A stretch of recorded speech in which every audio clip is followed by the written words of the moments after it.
Welcome to news alert. ఒక్కసారి కూడా రైతుల వద్దకు వెళ్లి ధాన్యం కొనుగోలుపై మాట్లాడే సమయం లేని రేవంత్ రెడ్డి అందాల బామల్ని చూడ్డానికి 5 సార్లు వెళ్లిన దుస్థితి ఏంటి అంటూ మాజీ మంత్రి హరీష్ రావు మండిపడ్డారు. రైతులు తీవ్రంగా నష్టపోతున్నా ప్రభుత్వం స్పందించడం లేదని ఆగ్రహం వ్యక్తం చేశారు. కాంగ్రెస్ నేతల వినోదాల కోసం 250 కోట్లు ఖర్చు చేసి అందాల పోటీలు పెట్టారని, అందులో పాల్గొన్న ఇంగ్లాండ్ కంటెస్టెంట్స్ రేవంత్ వద్ద ఉండే వ్యక్తుల వేధింపులు తట్టుకోలేక పోటీని మధ్యలోనే వదిలి దేశానికి వెళ్లిపోయిందన్న విషయం రాష్ట్రానికి మచ్చ తెచ్చేలా ఉందన్నారు. జనము జీలుగు విత్తనాలు కూడా సరఫరా చేయలేని చాతగాని దద్దమ్మ ప్రభుత్వం రేవంత్ రెడ్డి ప్రభుత్వం. ఏమైనా మాట్లాడితే పైసలు లేవట్టు. మరి అందాల పోటీలకి అడిగెలిచిన పైసలు 200 కోట్లు ఖర్చు పెట్టి అందాల పోటీలు పెట్టాం. అందాల పోటీలతోని ఎవరికన్నా కడుపు నింపుతారా?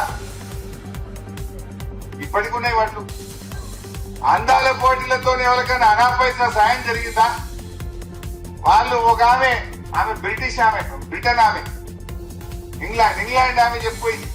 ఆ అందాల పోటీలో ఈ రేవంత్ రెడ్డి చుట్టూ ఉండే 2 దోస్తులు అంట, రేవంత్ రెడ్డికి బాగా సన్నిహితంగా ఉండే 2 ఆమెతోని అనుచితంగా ప్రవర్తిస్తే, ఆమెను ఇబ్బంది పెడితే ఆమె తమ దేశానికి పారిపోయింది. రేవంత్ రెడ్డి దోస్తులు ఆమెను ఇబ్బంది పెట్టింది అందాల పోటీలకు వచ్చిన వాళ్ళు. అయ్యా రేవంత్ రెడ్డి, నువ్వు అందాల పోటీలు ఒలగబెట్టినావు. నీ కాంగ్రెస్ పార్టీ నాయకులు నువ్వు ఈ విందులు వినోదాల కోసం అందాల పోటీలా? నేను అడుగుతున్నా రేవంత్ రెడ్డి, అందాల పోటీకి 5 సార్లు పోయింది, 5 సార్లు పోయింది. అందాల పోటీలను చూడడానికి 5 సార్లు పోయింది. అందాల భావాలను చూడడానికి ఒక్కసారి ఒక మార్కెట్ యార్డ్కి వచ్చి వడ్లెందుకు కొంటలేమని చూస్తేందుకు నీకు టైం దొరకలేదా? ఇక జనము జీలుగు విత్తనాలు ఎందుకు దొరకలేవని అడగనీకి నీకు టైం దొరకలేదా? 5 సార్లు పోయింది అందాల పోటీలకు. గంట టైం దొరికిందా ముఖ్యమంత్రికి? ఇంకా వేరే పని లేదా నీకు?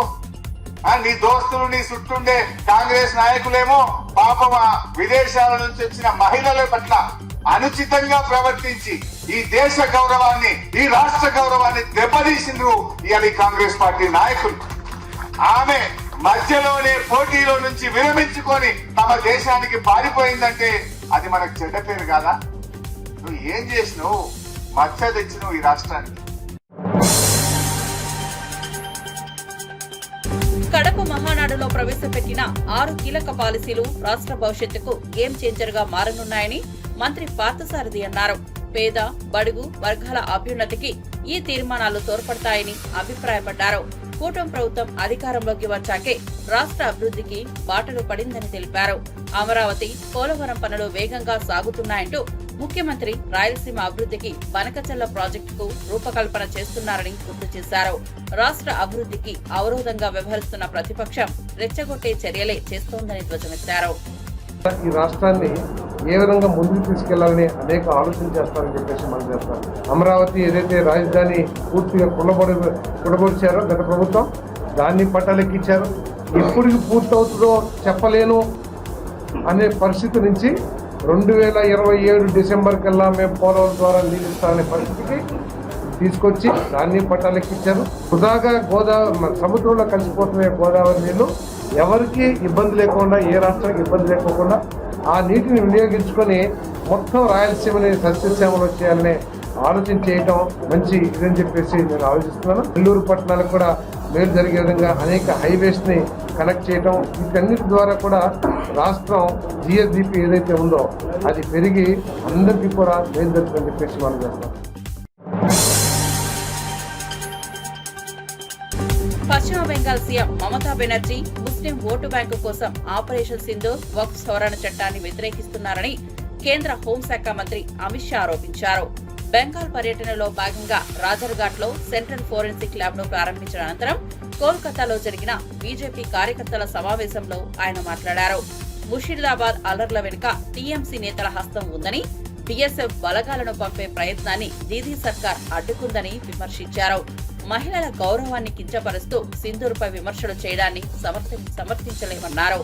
బంగ్లాదేశీ అక్రమ వలసదారులకు ద్వారాలు తెచ్చి బెంగాల్ను నాశనం చేశారని మండిపడ్డారు.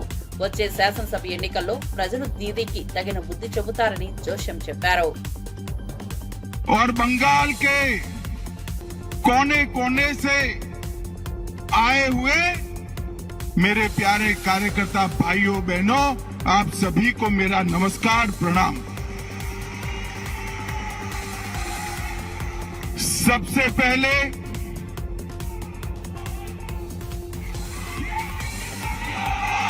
अरे अब सुनो भाई सुनो, जिंदाबाद जरूर करना है। 26 में हमारे मुख्यमंत्री की शपथ के बाद करना है। भाइयों बहनों, सबसे पहले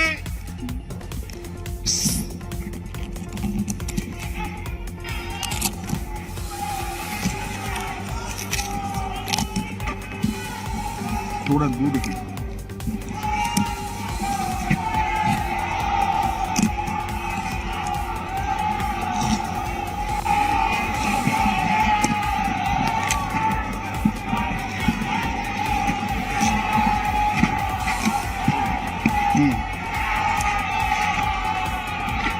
भाइयों बहनों, सबसे पहले मैं श्री कालीघाट मंदिर, श्री श्री 108 करुणामयी काली माता मंदिर और दक्षिणेश्वर काली मंदिर को प्रणाम कर कर मेरी बात की शुरुआत करना चाहता हूं। मैं जब ये बंगाल की वीर भूमि पर, संस्कार भूमि पर आया हूं, तब कवि गुरु टैगोर जी, स्वामी विवेकानंद जी, रामकृष्ण परमहंस जी, नेताजी सुभाष चंद्र बोस और हमारी पार्टी के स्थापक स्वर्गीय Shyama Prasad Mukherjee. YCP blue media కలిసి ఆంధ్రప్రదేశ్ ను నాశనం చేయాలనే దురుద్దేశంతో వ్యవహరిస్తున్నాయని సర్వేపల్లి ఎమ్మెల్యే సోమిరెడ్డి చంద్రమోహన్ రెడ్డి ఆగ్రహం వ్యక్తం చేశారు. కడపలో మహానాడు భారీ విజయం సాధించడంతో వైసీపీ జీర్ణించుకోలేక అల్లర్లకు తెరతీసిందని విమర్శించారు. రాష్ట్రంలో ఏ వ్యవస్థ మెరుగ్గా పనిచేయకూడదని వైసీపీ ఆకాంక్షిస్తోందంటూ తీవ్రంగా ధ్వజమెత్తారు. ప్రజలు సైకిల్కు పూర్తి మద్దతు ఇచ్చినా వైసీపీ సైకోలకు ఇంకా బుద్ధి రాలేదని వ్యాఖ్యానించారు. ప్రజాస్వామ్యాన్ని తొంగలో తొక్కే చర్యలకు ప్రజలే తగిన సమాధానం చెబుతారని స్పష్టం చేశారు.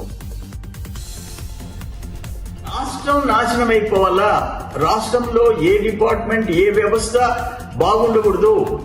మీ బ్లూ మీడియా పత్రిక చదివితే, రోజు కానీ చదివితే రాష్ట్రం ఎంత నాశనం అయిపోవాలా, ప్రజలు ఎంత దెబ్బతినిపోవాలా, అన్యాయం జరగాల వాళ్ళకి, మేము మళ్ళీ తిరిగి అధికారంలోకి రావాలా, రాష్ట్రం బాగుండాలా, మేము కూడా రావాలని కాదు, రాష్ట్రం నాశనం అయిపోవాలా.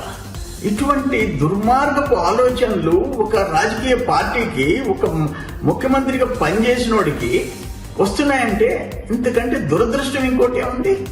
అందుకనే ప్రజలు గమనిస్తున్నారు. మిమ్మల్ని ఆఖరణ ఆ సైకిల్తోనే కొట్టారు మమ్మల్ని. ఇప్పుడు సైకిల్ కింద పడేసి కొట్టారు, ఆ సైకిల్తో పడేసి కొట్టారు. 11 సీట్లకు పరిమితం చేశారు.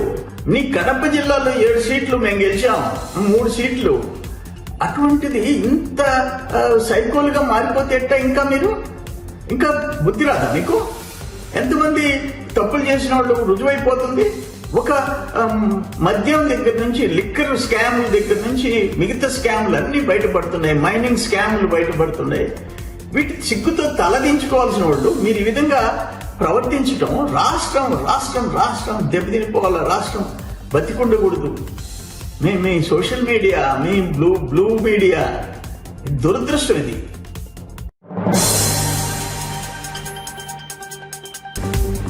ఆపరేషన్ సింధూర్ సమయంలో యుద్ధ విమానాలు కోల్పోయిన విషయాన్ని సైన్యం ధృవీకరించడంతో మోదీ సర్కార్పై కాంగ్రెస్ తీవ్ర స్థాయిలో విరుచుకుపడింది. ప్రధాని మోదీ ప్రభుత్వం దేశ ప్రజలను తప్పుదోవ పట్టించిందని, వాస్తవాలను దాచిందని కాంగ్రెస్ అధ్యక్షుడు మల్లికార్జున ఖర్గే ఆరోపించారు.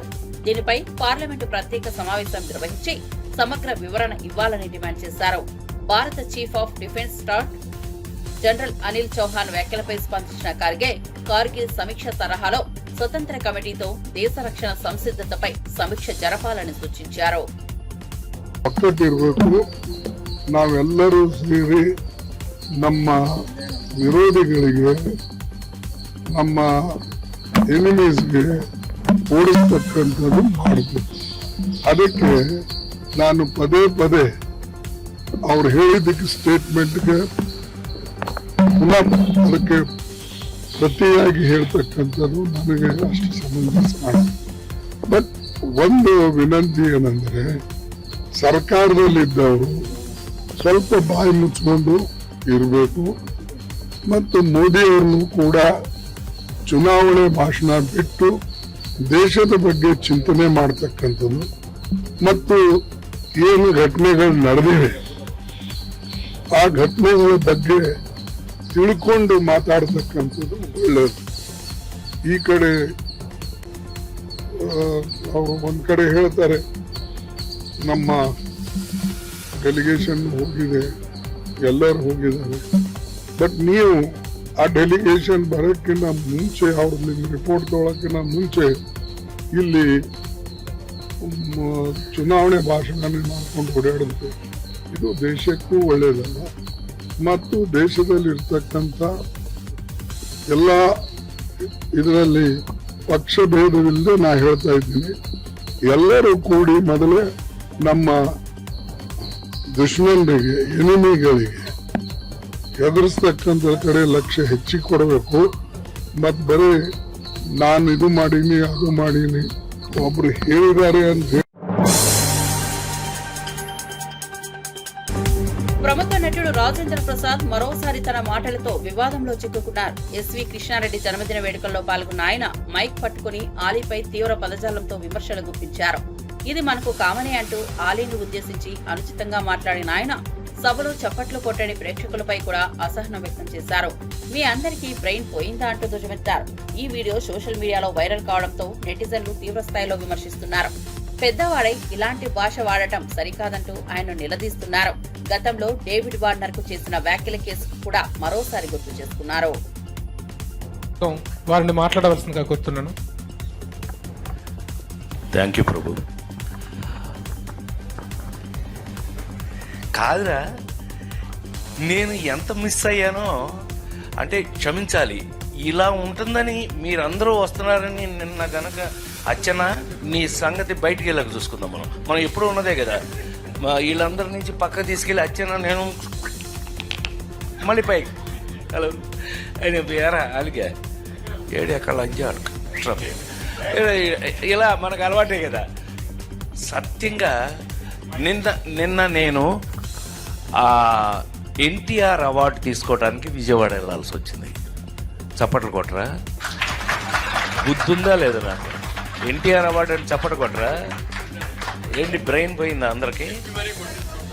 చెప్పి కొట్టించుకోవడం ఏంటన్నయ్య? దానికి కొట్టకపోతే నీకు సిగ్గులేనట్లు లెక్క. విశ్వవిఖ్యాత నట సార్వభౌమ నందమూరి తారక రామారావు. సో అది ఆ అవార్డు నిన్న ఈ సంవత్సరం అదేదో ఆ ఇంట్లో తెలుసుగా, మీ అందరికి ఐడియా ఉందో లేదు, ఎన్టీ రామారావు ఇంట్లో గొడ్ల చావిట్లో పుట్టాను నేను.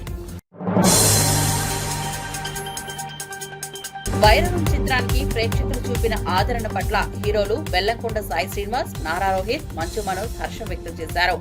విజయ్ కనకమేడల ఆధ్వర్యంలో తెరకెక్కిన ఈ చిత్రం అన్ని కేంద్రాల్లో విజయవంతంగా ప్రదర్శితమవుతోంది. శ్రీ సత్యసాయి ఆర్ట్స్ పతాకంపై కెకే రాధామోహన్ నిర్మించిన ఈ సినిమా మంచి విజయం సాధించడంతో చిత్ర బృందం హైదరాబాద్ లో తమ సంస్థ కార్యాలయంలో కేక్ కట్ చేసి సంబరాలు జరుపుకుంది.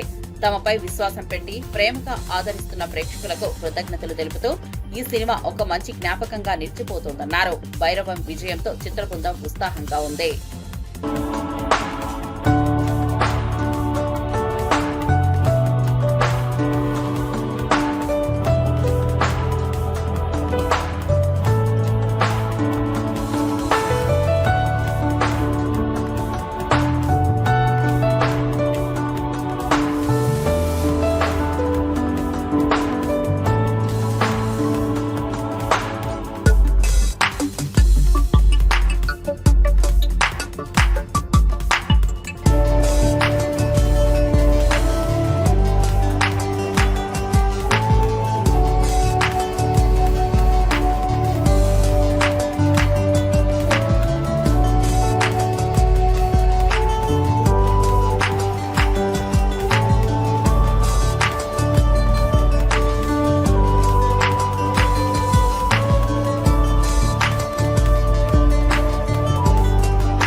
భద్రాచలం శ్రీ సీతారామచంద్ర స్వామి ఆలయంలో భక్తుల రద్దీ పెరిగింది. తెల్లవారుజాము నుంచే భక్తులు క్యూలైన్ లో బారులు తీరారు.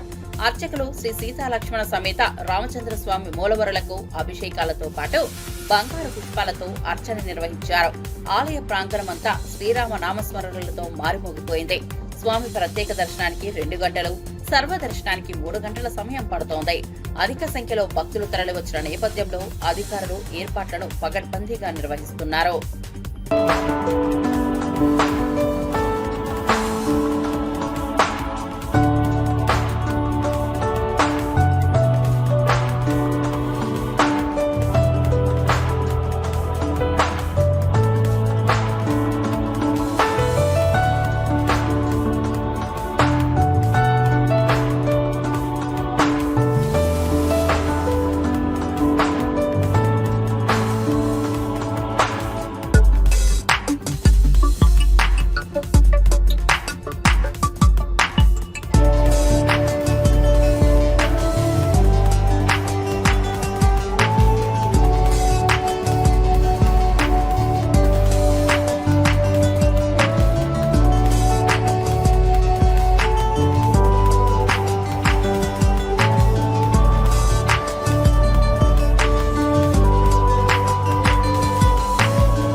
శ్రీ లక్ష్మీనరసింహస్వామి ఆలయంలో భక్తుల రద్దీ అధికంగా కనిపిస్తోంది. తెల్లవారుజాము నుంచే భక్తులు క్యూలైన్లలో బారులు తీరారు. ఉచిత దర్శనానికి 3 గంటలు, ప్రత్యేక దర్శనానికి 1.5 గంటల సమయం పడుతోంది. ఆలయ పరిసర ప్రాంతాలు భక్తుల రాకతో కిటకిటలాడుతున్నాయి. ప్రసాద విక్రయాల, సత్యనారాయణ స్వామి వ్రత మండపం, కారు పార్కింగ్, బస్టాండ్ ప్రాంతాల్లో సందడి నెలకొంది. దేవస్థానం అధికారులు భక్తుల కోసం అవసరమైన ఏర్పాట్లు పగడ్బందీగా చేపట్టారు.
గోదావరి డెల్టాలో ఖరీఫ్ పంట కోసం ముందుగానే నీటిని విడుదల చేశారు. తూర్పు గోదావరి జిల్లా ధవళేశ్వరం బ్యారేజీ నుంచి పశ్చిమ, మధ్య, తూర్పు డెల్టా హెడ్ వర్క్స్ వద్ద గేట్లు ఎత్తి 3 ప్రధాన కాలువలకు సాగునీటిని వదిలారు. అధికారులు, సాగునీటి సంఘం చైర్మన్లు ప్రత్యేక పూజలు నిర్వహించి నీటి విడుదలకు శ్రీకారం చుట్టారు. ముందస్తు నీటి విడుదలతో కాలువలు జలకలు సంతరించుకుని రైతుల్లో ఆనందాన్ని నింపాయి. అక్టోబర్లో తుఫానుల ప్రభావం వల్ల పంటలకు నష్టం జరగకుండా ఉండేందుకు ముందుగానే సాగునీటిని అందిస్తున్నామని అధికారులు తెలిపారు.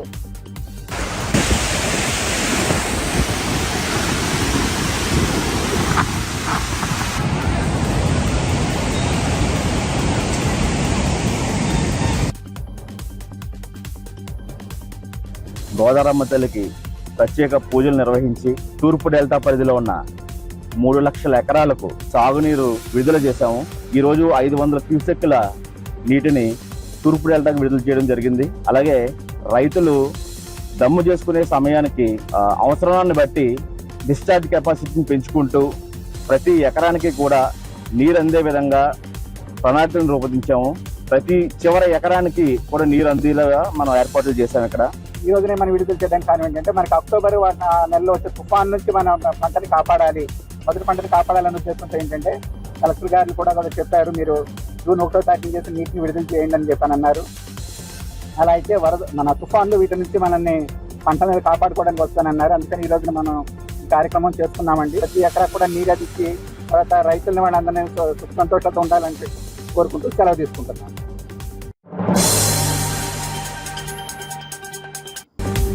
అమరావతిని పూర్తిగా అణచేయడమే జగన్ ధ్యేయమని బీజేపీ నేతలు ఆగ్రహం వ్యక్తం చేశారు. వర్షాలతో రాజధాని నీట మునిగిందంటూ వైసీపీ కావాలని దుష్ప్రచారం చేస్తోందని ధ్వజమెత్తారు. అమరావతిని అంతరించాలనే కుట్ర పూరితంగా వైఖరిని అనుసరిస్తున్నారని విమర్శించారు.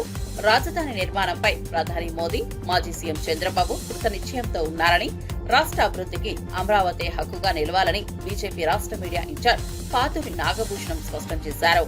రాజధాని విషయంలో ప్రజల ఆశలను తుడిచిపెట్టే ప్రయత్నాలు వర్షంతో ముంచెత్తే ప్రయత్నాలే అని బీజేపీ నేతలు మండిపడ్డారు. అమరావతి అభివృద్ధి కోసం కంకణం కట్టుకున్నటువంటి వ్యక్తులు ప్రధానమంత్రి నరేంద్ర మోడీ గారు, ముఖ్యమంత్రి చంద్రబాబు నాయుడు గారు. అమరావతిని అంతం చేయడమే ధ్యేయంగా పెట్టుకున్న వ్యక్తి జగన్మోహన్ రెడ్డి. ఆంధ్రులకు ఒక మంచి గ్రీన్ ఫీల్డ్ రాజధాని ఇవ్వాలనేదే మోడీ గారు, చంద్రబాబు నాయుడు గారి ఉద్దేశం. వైసీపీ ఆల్రెడీ వాళ్ళు 11 సీట్లతో ఏ విధంగా సర్దుకున్నారో ఈ అమరావతిని ఏదో విధంగా ప్రతిరోజు కూడా నేను వస్తాను, మీ సంగతి చూస్తాను అని మాట్లాడుతూ ఉన్నాడు. ఆయన వచ్చేది లేదు, ఆయన చూసేది లేదు. ఒక్క 5 సంవత్సరాలకే జనాలు భయపడి పారిపోయే పరిస్థితి. డెవలప్మెంట్ అనేది జీరో. నాకు కావాల్సిందల్లా ఏంటి అంటే అవినీతి సొమ్ముతో బంగళాలు కట్టుకోవటం అనేదే జగన్మోహన్ రెడ్డి ఉద్దేశం.